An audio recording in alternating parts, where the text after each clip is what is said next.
Pemirsa, Ketua Pokja Perhimpunan Dokter Paru Indonesia, Dr. Erlina Burhan, menjelaskan penyebab mengapa seseorang bisa terjangkit COVID-19 meski telah divaksinasi. Usai disuntikan vaksin COVID-19 masih membutuhkan waktu beberapa lama untuk bekerja membentuk titer antibodi dalam tubuh. Vaksinasi itu atau vaksin itu membutuhkan waktu untuk memunculkan kekebalan setelah disuntikan. Ini dari timeline dari Pfizer nih ya. Jadi hari pertama dosis vaksin pertama itu saat disuntikan maka imunitas atau kekebalan itu akan terbentuk pada hari ke-12. Kemudian hari ke-21 dosis vaksinnya yang kedua kan, maka kemudian diperiksa ulang antibodinya, maka akan dikatakan tercapai antibodi yang dengan imunitas yang penuh, yaitu pada hari ke-28. Jadi melihat timeline ini bisa saja terdapat seseorang yang pada saat dilakukan vaksinasi, seseorang itu sudah terinfeksi sebelum disuntik atau sudah terpapar, atau dia dalam masa inkubasi, tapi tidak kita ketahui, maka kemudian divaksin. Nah, setelah beberapa hari biasanya akan muncul gejala sehingga saat diperiksa positif. Pemirsa, 22 tenaga kesehatan di Surabaya, Jawa Timur dilaporkan mengalami kejadian ikutan pasca imunisasi atau KIPI berupa gejala kulit merah, gatal, demam, dan muntah. KIPI yang dialami masuk dalam kategori ringan.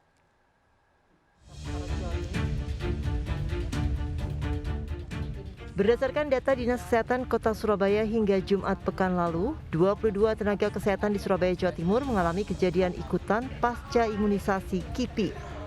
KIPI yang dialami masuk dalam kategori ringan.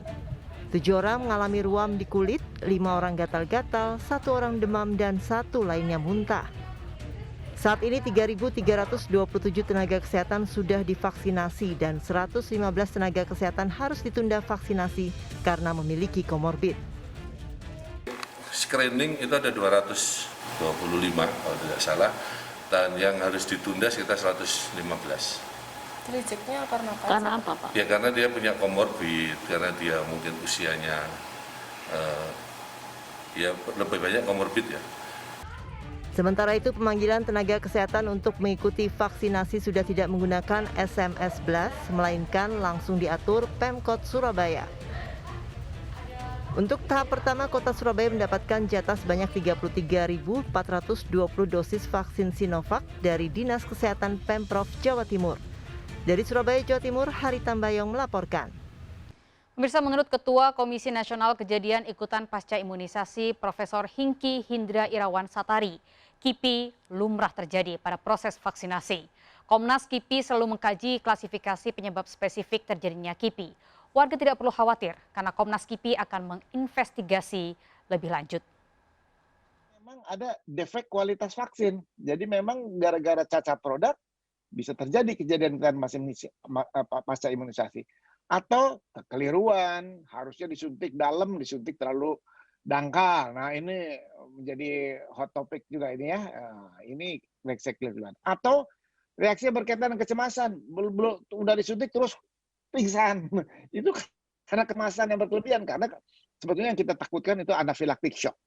Namun anafilaktik shock harus ada penurunan tekanan darah. Tapi kalau misalnya tekanan darah normal tapi dia kejang atau cemas, jerit-jerit, nangis berkelebihan, nah itu reaksi yang berkaitan dengan kecemasan. Biasanya terjadi sebetulnya di program imunisasi anak sekolah, di anak-anak SMA, anak wanita terutama ya.